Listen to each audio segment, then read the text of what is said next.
దీనికి ఈద్గాకు నేను already SDF ఉన్నది మెయిన్ ఇదే ఇష్యూ. ఎస్డిఎఫ్ ఎంత 2 crores వరకు ఇస్తా అని చెప్పినాం.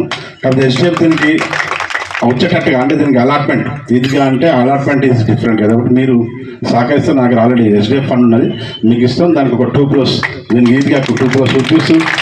అదే ఎమ్మెల్యే ఎస్డిఎఫ్ దీనికి సరిపోయేటట్టుగా మరి మీరు అట్లా ఎట్లుంటుందో నాకు తెలియదు. ఆల్రెడీ ఫండ్ ఉంది నా దగ్గర, దీనికి వచ్చేటట్టుగా మెమరీ సర్వ్ చేయాలి.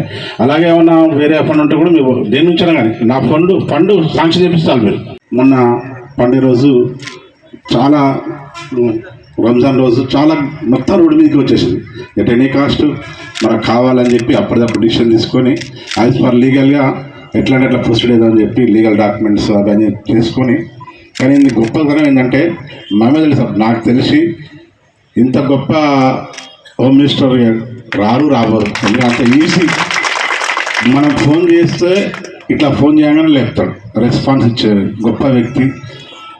అసలు అంత గొప్ప వ్యక్తి నాకు తెలిసినంతవరకు చూడలేదు. మేమదల్ అంటే ఒక సాదా ఉండి ప్రతి పనికి కూడా నార్మల్గా మేము టైం ఇచ్చినాం. మళ్ళీ మనమే 4 సార్లు ఫోన్ చేయాలి. నిన్న మీటింగ్ అయిపోయిన మనమే సార్లు ఫోన్ చేసాం.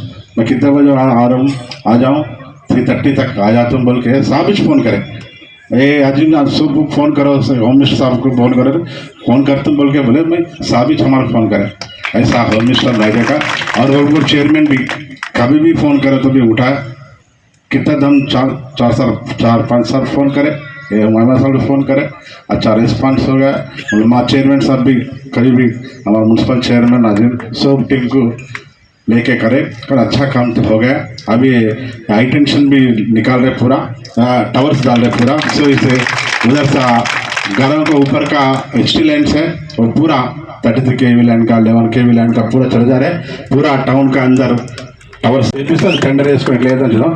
ఈసారి తొందరగా పండుగ చేసుకుని బాగా 2 crores ఇంకా 1 crore ఎక్స్ట్రా అయినా కానీ 3 crores అయినా పెట్టాలని రెడీగా ఉన్నాం. మీరు శాంక్షన్ ఇస్తామని కూడా థ్యాంక్ యూ.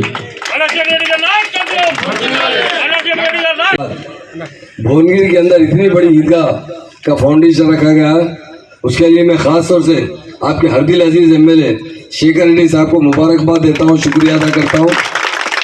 और जो हमारे डायनामिक वक्फ चेयरमैन है बहुत एक्टिव रहते हैं, बड़ा अच्छा काम करते हैं, हर जगह से उनकी तारीफ होती है. मसीउल्लाह खान साहब और म्यूनसिपल चेयरमैन अंजनेलो साहब आपका बहुत शुक्रिया अदा करता हूँ. पहले भी एक बार आया था, मैं आपसे मुलाकात किया था. यकीनन ये गंगा जमुना तहजीब है तेलंगाना के अंदर.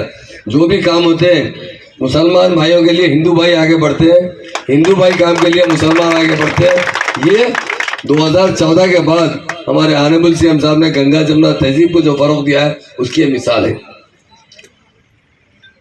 ऑनरेबल चेयरमैन ग्रंथालय श्री अमरिंदर गौड़ साहब, प्रेसिडेंट रैतु समन्वय कमेटी श्री कोपुला अमर साहब, टाउन प्रेसिडेंट श्री किरण कुमार साहब, हमारे काउंसलर जनाब ख्वाजा अजीमुद्दीन साहब जो बहुत आगे बढ़कर काम करते हैं, अल्लाह को मुबारक करे.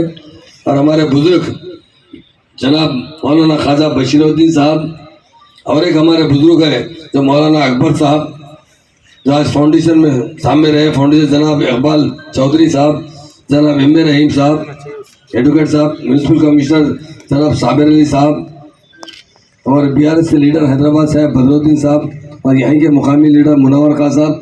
4 घंटे पावर डाउन रहता था, इंडस्ट्रीज को 3 दिन बंद कर दिए जाते थे, जुमा हफ्ता इतवार हॉलीडेज दिए जाते थे. आज सरप्लस पावर स्टेट है तो इंडिया में तेलंगाना स्टेट है.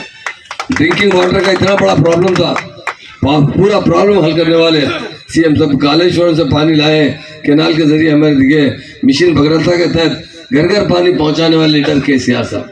आज हर घर में टैप है. आप देखते हैं नलगुंडा डिस्ट्रिक्ट में क्या हाल था, फ्लोरेसेस पानी की वजह से लोग अपने हाथ पांव माजूर हो जाते थे. सीएम साहब ने असम्बली में 1 साल के अंदर ही ऐलान किया कि आने वाले इलेक्शन से पहले तक हम पानी नहीं देंगे तो मैं कॉन्टेस्ट नहीं करूंगा. ये कहने वाले बहादुर लीडर कोई तो KCR साहब. आपकी हमारी तेलंगाना पुलिस है. तेलंगाना पुलिस ने खास तौर से आवाम में शौर पैदा करने के लिए फ्रेंडली पुलिसिंग तरह काम करते हुए आवाम में एक एतमाद हासिल किया है. टीम भरोसा सेंटर बनाकर आप देखेंगे हमारे पास CCTV कैमरे जो है इंडिया में जितने कैमरे हैं उसका 64% कैमरे हमारी स्टेट के अंदर है. ये हमारे लिए बड़े फख्र की बात है. कमांड एंड कंट्रोल आप देखिए, हमारी स्टेट नहीं होने के बावजूद भी इंडिया में नंबर 1 कमांड एंड कंट्रोल, जिस तरह जापान जर्मन में है, जिस तरह दुबई में, उससे अच्छा कमांड एंड कंट्रोल हमारे पास बना है। जहाँ पर पुलिस स्टेशन कायम किए गए, अंदर सीपी हैदराबाद रहते हैं, उसके साथ साथ जो आज क्राइम चल रहे हैं, खास तौर से जो साइबर क्राइम होते हैं, नार्कोटिक्स जो लोग धंधा करते हैं ड्रग्स का, उसके लिए उसी के अंदर पुलिस स्टेशन कायम किया गया और हैदराबाद और साइबराबाद के कमिश्नर उसका डायरेक्टर बनाया गया। मेरा बोलने का मतलब है, आज हमारी गंगा जमुना तहजीब, हमारा प्यार और मोहब्बत सारे हिंदुस्तान में नंबर 1 है, तो हमारे तेलंगाना स्टेट में आज मैं भुवनगिर के तमाम बुजुर्ग भाइयों को, तमाम नौजवानों को मुबारकबाद देता हूँ। आपसे एक ही गुजारिश करता हूँ, आपका एक ही काम में आने वाले टाइम शेखर रेड्डी साहब के हाथ मजबूत करना, ये आपकी अपनी जिम्मेदारी है। क्यों? अल्लाह ताला जब जो लोग हमारे साथ देते हैं, तो मैं शेखर रेड्डी साहब से भी कहता हूँ, मुसलमान जो वायदा करते हैं, जान भी गई तो पीछे नहीं हटते, गर्दन भी कटी तो पीछे नहीं हटते, जो अपना दोस्त जिसको बनाते हैं उसके साथ पूरा ताउन करते हैं। इलेक्शन तो आते रहते हैं, और आज आप देखिए 9 साल में हम 2 बार ही आए। किसी पार्टी की बात नहीं करना चाहता हूँ, पर एक ही बात बोलना चाहता हूँ, या इससे पहले 48 साल कांग्रेस ने हुकूमत की, 17 साल तेलुगु देशम ने हुकूमत की, क्या दिया बताइए? कभी किए मुसलमान को डिप्टी चीफ मिनिस्टर बनाया, आपके भाई को, आपके खादिम को बनाने वाले हमारे सीएम साहब ने 21A में डालकर सारे वक्फ बोर्ड के जमीनों की रजिस्ट्री रुकाने वाले कोई लीडर है, वो केसीआर साहब। वक्फ बोर्ड की जमीन की हिफाजत करना है, हर जगह जगह बहुत अच्छे इस्तेमाल में आ रही है। और जब से मसीहुल्लाह साहब चेयरमैन बने हैं, वक्फ बोर्ड में बहुत से सुधार आया है। वहाँ लोग पहले बहुत मायूस होते थे, पर तेलंगाना बनने के बाद सीएम साहब ने वक्फ बोर्ड को एक्टिव किया, और सेकेंड टाइम में जब मसीहुल्लाह साहब बने तो बहुत ज़्यादा टाइम देकर लोगों के मसाइल हल कर रहे हैं। मैं उसके लिए उन्हें मुबारकबाद देता हूँ। वक्फ की ज़मीन जो होती है वो अल्लाह की ज़मीन होती है, उसकी हिफाजत करना हमारा फ़र्ज बनता है। यकीनन हमारे बुजुर्गों ने अपनी औलाद के नाम पर नहीं दी, वक्फ के नाम पे वक्फ बोर्ड को वक्फ कर दी ज़मीन।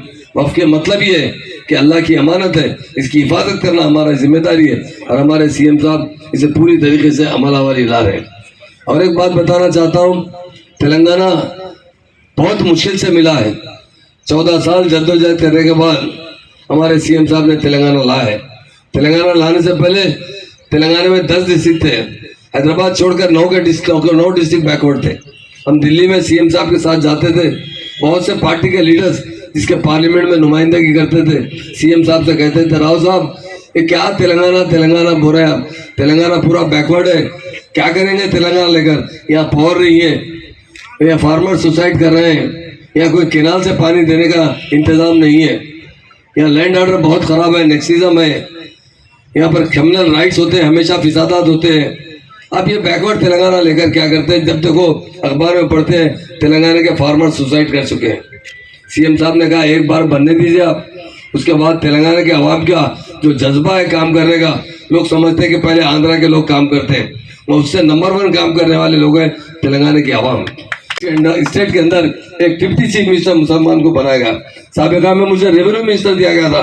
हिंदुस्तान आज़ाद होने के बाद पहला रेवेन्यू मिनिस्टर मेरा हमारे स्टेट का, इससे पहले कोई नहीं रहा। बाद में फिर होम मिनिस्टर दिया गया, इसलिए दिया गया कि मुसलमानों को हिम्मत हो, ताकत हो, एहसास कमतरी ना हो। लोग डरे हुए रहते थे मुसलमान, पहले हमको कौन पूछने वाला है भाई, कौन देखने वाला है। अगर आज कोई देखने वाला लीडर है वो केसीआर साहब है। इसलिए मैं तमाम भाइयों से यही गुजारिश करता हूँ कि आप उनके हाथ मजबूत कीजिए। आने वाला वक्त हमारे लिए बहुत बेहतर रहेगा, बहुत बेहतर रहेगा। हम इस तरह तरक्की करते जाएंगे इंशाल्लाह। ईदगाह ऐसा बनेगा, मैं खुद फिर आएंगे हम इसके बाद, ये रमजान से बकरीद से रमजान से पहले तक इंशाल्लाह हैदराबाद में तेलंगाना में नंबर 1 ईदगाह ये भुवनगिर का ईदगाह रहेगा। और सब लोग हम लोग आएंगे इंशाल्लाह। बड़े नमाज की जरूरत पड़ने पर मैं खुद भी आकर एक बार यहीं, मैं और मसीह भाई नमाज पढ़कर जाएंगे। मैं सब भाइयों को मुबारकबाद देता हूँ, सभी को दिल की गहराई से मुबारकबाद देता हूँ। और ख़ास बात हमारे तेलंगाना के अंदर जो गंगा जमुना तहजीब है, आप देख लिए हिंदुस्तान में क्या क्या है, बड़े मुश्किल के हालात से लोग जिंदगी गुजार रहे हैं। पर हमारे तेलंगाना में देखिए प्यार और मोहब्बत और भाईचारगी के साथ जिस तरह हम लोग रहे उसकी मिसाल कहीं नहीं ले सकते हैं। हमारे सीएम साहब का हम दिल की गहराई से शुक्रिया अदा करते हैं, क्योंकि पहले दिन उन्होंने जिस दिन तेलंगाना बना उस दिन एक ही बात कही, तेलंगाना में मसावत रहेगा, तेलंगाना में फिसादात नहीं रहेंगे, तेलंगाना में हिंदू मुस्लिम भाई मिलजुल कर जिंदगी गुजारेंगे, एक दूसरे तरक्की में एक दूसरे बराबर ताउन करते रहेंगे। आज मुझे यहाँ पर ताउन हमारे हिंदू भाइयों का हमारे जो दिखा है मुझे, उसका मैं भाइयों का भी बहुत शुक्रिया अदा करता हूँ। और ये गंगा जमुना तहजीब आगे तक इसी तरह कायम रहेगी। और हमारे MLA साहब का, चंद्रशेखर रेड्डी साहब को, शेखर रेड्डी साहब को मैं दिल की गहराइयों से मुबारकबाद देता हूँ। और बड़े अच्छे दिल के इंसान है, बहुत मिलजुल के रहते हैं। जब भी हमारे CM साहब भी बहुत तारीफ करते रहते हैं, कभी बताते रहते हैं MLA में, अरे शेखर साहब जो है बहुत प्यार से रहते हैं, खुद अपना खर्चा करके काम करने की कोशिश करते हैं। ये उनकी खास क्वालिटी है कि मैं नहीं कह रहा हूँ, CM साहब बोले तो मेरे सामने वो बात दोहराओ कि कई MLA से हमारे, पर शेखर रेड्डी साहब ऐसा है, कोई काम कर रहा तो बजट का इंतजार नहीं करते, काम शुरू करवा देते ताकि आपको हर तकलीफ से महफूज कर सके।